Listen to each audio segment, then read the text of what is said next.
السلام علیکم میری یوٹیوب فیملی، سب کیسے ہیں؟ خیر خیریت سے ہیں؟ آج میں آپ کے لیے ایک بہت ہی دلچسپ واقعہ لائی ہوں۔ اس سے پہلے کہ میں آپ کو یہ واقعہ سناؤں، اگر آپ میرے چینل پر نئے ہیں تو میرے چینل کو سبسکرائب کر دیں اور بیل آئیکن کے بٹن کو دبا دیں تاکہ میرے آنے والی ہر نیو ویڈیو سب سے پہلے آپ تک پہنچے۔ تو چلیے اب واقعے کی طرف بڑھتے ہیں۔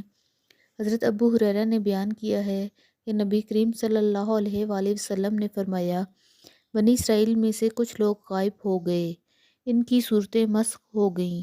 میرا تو یہ خیال ہے کہ انہیں چوہے کی صورت میں مسخ کر دیا گیا، کیونکہ چوہوں کے سامنے جب اونٹ کا دودھ رکھا جاتا ہے تو وہ اسے نہیں پیتے، کیونکہ بنی اسرائیل کے دین میں اونٹ کا گوشت حرام تھا۔ اگر بکری کا دودھ رکھا جائے تو پی جاتے ہیں۔ پھر میں نے یہ حدیث، ابو ہریرہ فرماتے ہیں، پھر میں نے یہ حدیث کعب اخبار صحابی سے بیان کی تو انہوں نے حیرت سے مجھ سے پوچھا، کیا یہ تم نے یہ حدیث واقعی رسول اللہ صلی اللہ علیہ وآلہ وسلم سے سنی؟ تب ابو ہریرہ نے فرمایا، تمہیں کیا لگتا ہے، کیا میں تورات پڑھتا ہوں جو میں اس سے نقل کروں؟ یعنی کہ ظاہر سی بات ہے، یہ حدیث نبی کریم صلی اللہ علیہ وآلہ وسلم نے سنائی تو ہی انہوں نے بیان کی۔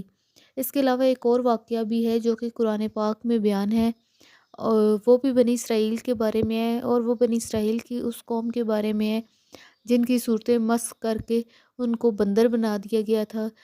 اور یہ واقعہ کچھ اس طرح سے ہے کہ ان کو کہا گیا تھا کہ وہ ہفتے کے روز مچھلیاں نہ پکڑیں اور عبادت میں مشغول رہیں، لیکن انہوں نے ہفتے کے دن بھی مچھلیاں پکڑیں، اور قرآن کریم میں ہفتے کے دن کو یوم السبت کہا گیا ہے، لیکن وہ لوگ باز نہ آئے اور انہوں نے ہفتے کے روز بھی مچھلیاں پکڑیں، اور پھر سزا کے طور پر انہیں کہا گیا کہ ذلیل و خوار تم بندر بن جاؤ۔